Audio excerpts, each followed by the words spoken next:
Hello, everyone. My name is Steve Sandler. I am one of the behavioral health therapists with The Village's Health. I am based out of Mulberry Grove and Creekside Care Centers. And today we are going to be talking about a topic of relative importance for many couples living in the villages: when your spouse or loved one is abusing alcohol. So the problem: alcohol use and abuse. According to the National Institute on Alcohol Abuse and Alcoholism, or NIA, 17 million adults aged 18 and older in the United States suffer from alcohol use disorder, the diagnostic term for alcohol addiction. A national 2008 survey by NIA found that about 40% of US adults aged 65 and older drink alcohol, and up to 23% of older adults report episodes of binge drinking, meaning they're taking in more than 4 drinks in one sitting. In 2016, the International Journal of Geriatric Psychiatry published a multidisciplinary study conducted by researchers from the University of South Florida titled "Drinking Behavior Among Older Adults in a Planned Retirement Community: Results from the Villages Survey." And among 11,100 surveyed Villages residents, the researchers found that hazardous drinking was reported in 15.4% of respondents, which is somewhat higher than the general population of older adults generally in the United States, which varies around 10%. So, folks, if it feels like there's a lot of people in the villages abusing alcohol, these statistics show that, in fact, they are. So the problem: alcohol misuse negatively can affect marital and or long-term committed relationships. Addiction to alcohol is a family and relationship disease, as it affects everyone within the family system. Spouses and committed loved ones will often attempt to encourage the person to stop their drinking, but usually to no avail. People who struggle with alcohol use disorder may try to hide their condition, or they may believe that the negative effects of their alcohol problem only hurt themselves. However, addiction to alcohol often changes behaviors, puts people at risk of financial and legal obligation problems, and leads to memory loss or cognitive difficulty, all of which can negatively affect the people who love the alcoholic. Some common behaviors that the addicted person may exhibit towards their spouse and or family, such as excessive lying and or manipulative behaviors, making repeated false promises, ruined finances, frequent arguments, legal problems such as DUI or public intoxication charges, lost jobs, etc. So, an overview of today's presentation. Today we are going to discuss the various ways that alcohol misuse can affect marriages or long-term committed relationships. We're going to explore what challenges the spouse or loved one of an alcoholic might experience. We're going to explore the concepts of codependence, enabling, and denial. And we're going to explore ways to encourage your spouse or loved one to seek help. Also, we're going to offer suggestions of what spouses or loved ones can do if the alcohol abusing person is unwilling or resistant to seek help. We're going to offer resources to learn more about alcoholism, recovery, and living with a loved one who is abusing alcohol. And just a note, this presentation will focus on the role that alcohol abuse negatively affects marriages or long-term committed relationships, rather than on large family systems, which is a more extensive topic beyond the scope of today's presentation. So, what the spouse or loved one of an alcoholic might experience. People who live with an alcoholic may experience a wide range of emotions, but essentially fear and frustration. You might fear for your own safety, for your loved one's health, for the rest of the family, and for both of your futures. Some common behaviors that loved ones alcoholics exhibit.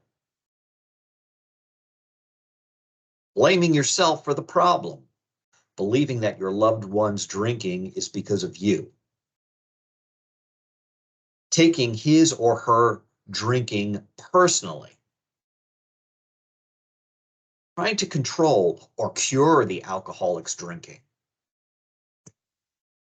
Taking steps to cover up or to hide or conceal the problem. Learning to accept the troublesome or embarrassing behaviors as being, quote unquote, the new normal. Engaging in enabling behavior that only helps the alcoholic to continue his or her drinking.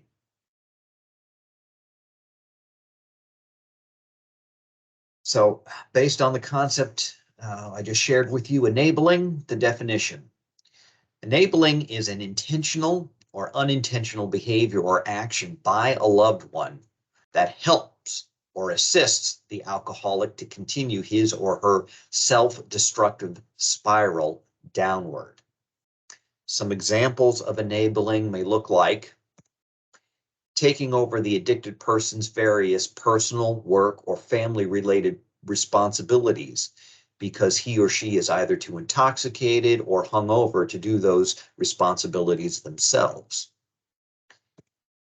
Forgiving the unforgivable behaviors that the alcoholic persons exhibit, such as forgiving emotional, verbal, or even physical abuse. Allowing oneself to continue to live under the crazy conditions that the alcoholic creates. Again, continuing to love the alcoholic despite his or her continued emotional, verbal, and or physical abuse. Enabling is failing to hold the alcoholic accountable for his or her actions and fooling oneself into believing that you are saving your spouse or loved one. Second concept, codependency. The definition of codependency is when the spouse of the loved one own life becomes revolved around the alcoholic, changing their own behavior to try to cope with the stress and unpredictability of the alcoholic. In essence, the spouse of the loved one becomes dependent on the alcoholic, him or herself. Some examples of codependency may look like covering up for the alcoholic by lying, hiding, or cleaning up after the alcoholic. Rationalizing by trying to explain or intellectualize the alcoholic's behavior. Spouse or loved one withdraws from their own family or friends. Blaming oneself for the alcoholic's continued drinking. Haranguing or controlling behaviors. For example, shouting out or begging the alcoholic to stop drinking. Or the spouse or loved one simply gives up. We call this checking out, where the spouse or loved one tries to ignore the unignorable. And the last concept I want to share with you today is called denial. It's more than a river in Egypt. The definition of denial is when the spouse or loved one continues to refuse that there even is a problem. Even in the midst of all the turmoil, spouses and or loved ones will continue to swear up and down that the person is not an alcoholic or even has a problem. It is important to note that the alcoholic may additionally be unable to see their own problem due to the negative effects that his or her alcohol use is having on their brain and cognitive functioning. They are not acting or speaking in a rational frame of mind. And I share this little example to highlight the concept of denial. For example, my wife might drink too much. She argues a lot when she drinks. She embarrasses both of us when she's drunk in public. Her doctor is concerned that she is drinking too much, but she's not an alcoholic. Classic example of denial.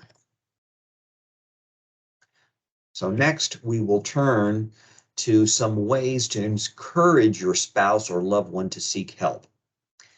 And this is when your loved one realizes that they need help.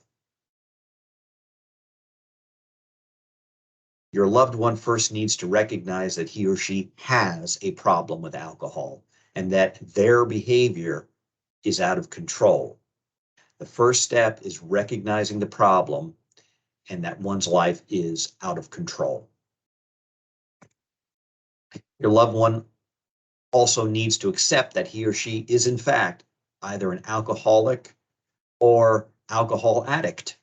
And if they are not ready to do this, he or she may still be in the stage of denial. Your loved one must agree to get help for the problem. Simply stating that he or she will stop drinking is not enough. Stopping drinking is only the first step. Your loved one must be willing to follow through with a program of treatment and recovery, which can include the following: entering into and completing an inpatient detoxification treatment program. Detox is considered the first step in the recovery process. Getting clean and sober, having a clean body and brain to start the recovery process.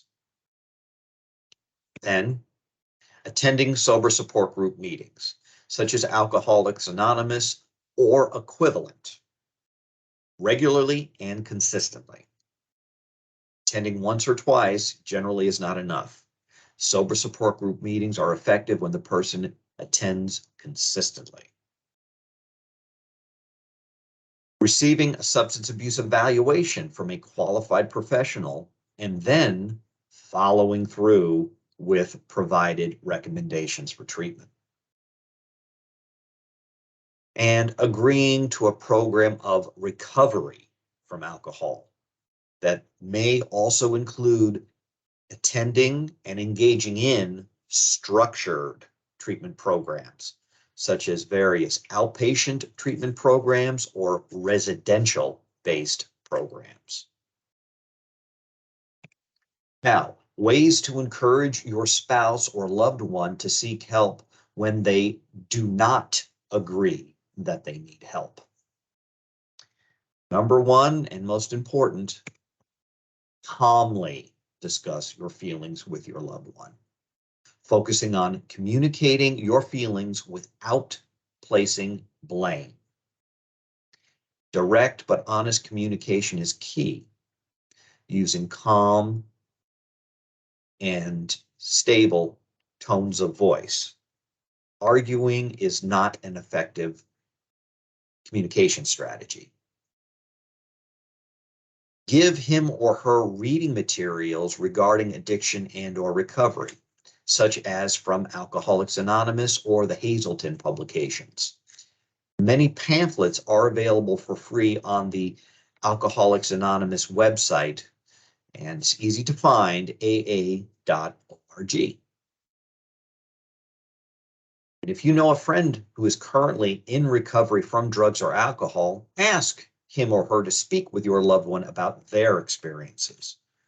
The insight from a recovering peer is very insightful for someone who is in the midst of alcohol addiction. And also consider arranging an intervention with the aid of a trained professional. An intervention is a process in which people try to help an alcoholic or addict realize he or she has a problem and persuade him or her to get treatment. Information on locating a qualified intervention specialist can be found at Association of Intervention Specialists.org. Also, when they do not agree they need help, as a spouse or loved one of an alcoholic, consider going to a family-based support group for yourself, such as Al-Anon. Al-Anon Family Groups is a community resource that provides support to anyone affected by a spouse, loved one, relative, or friends drinking. Local Al-Anon meetings can be found at alanon.org. Also, encourage your loved one to attend Alcoholics Anonymous or equivalent meetings themselves, and even offer to attend with him or her.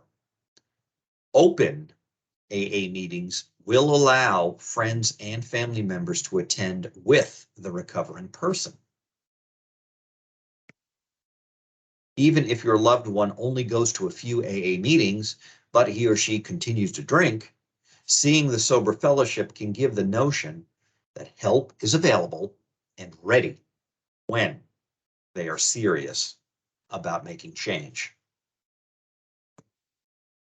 Now, I'm going to pivot next to some suggestions of what you can do with the problem of a loved one who is abusing alcohol.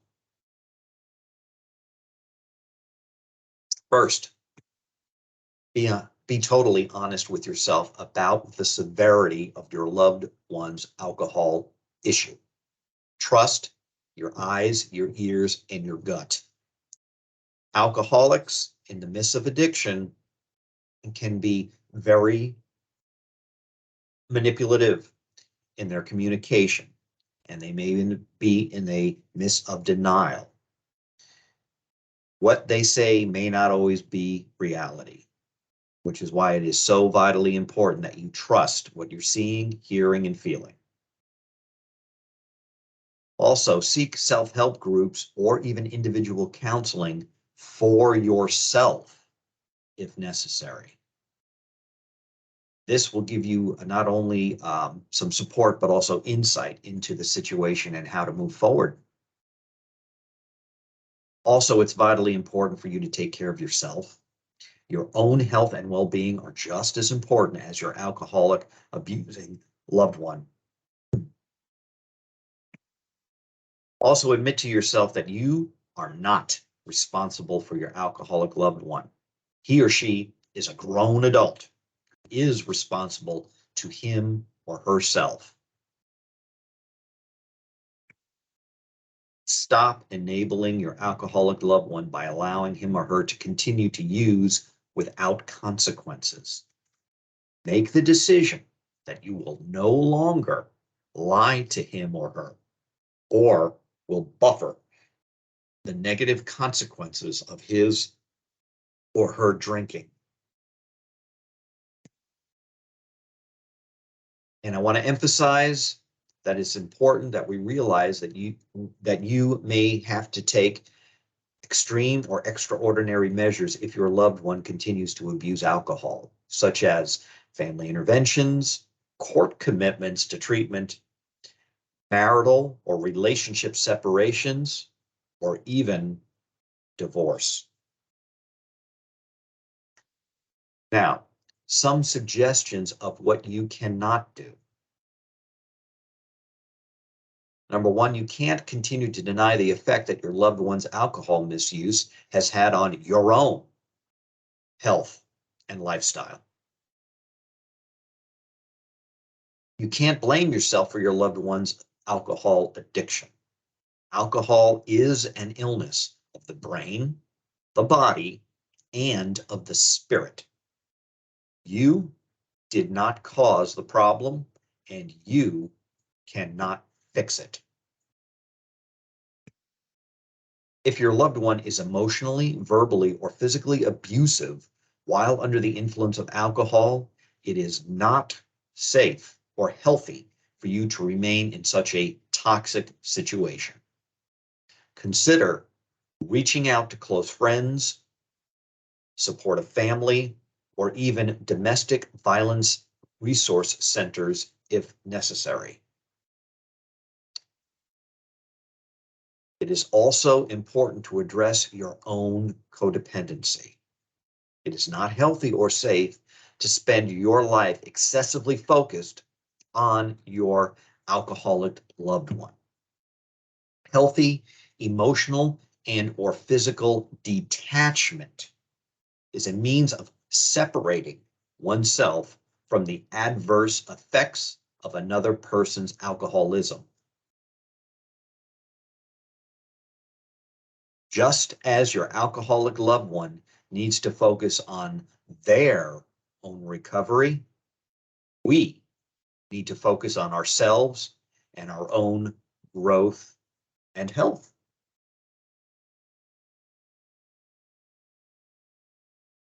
Some resources or professional services.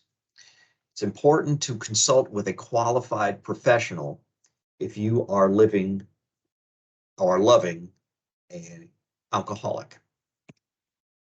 If you are the spouse or loved one of a person who is abusing alcohol, consider meeting with a qualified mental health or substance abuse professional to discuss how you can help yourself learn to cope with this very challenging issue.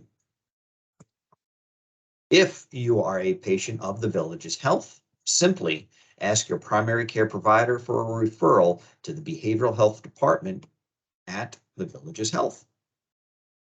And if you are not a member of the Village's Health, mental health and substance abuse treatment providers are available in your local community. You may contact your health insurance provider for affiliated referrals.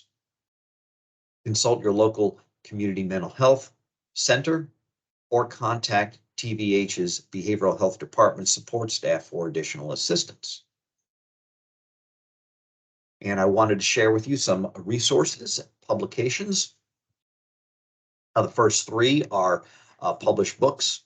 One is called Stop the Chaos, How to Control Your Life by Beating Alcohol and Drugs by Alan Teague, published by the Hazelden Foundation. Another popular resource is called The Recovery Book, now in its second edition, by Al J. Mooney, published last in 2014. Another classic, Codependent No More, How to Stop Controlling Others and Start Caring for Yourself by Melody Beattie. And the last two publications are found online. One is called Rethinking Drinking, Alcohol and Your Health. Gives excellent information on the negative effects of alcohol to your body, to your brain, and also resources for help. It is found online at the National Institute of Health website. You can simply just type in the title, Rethinking Drinking.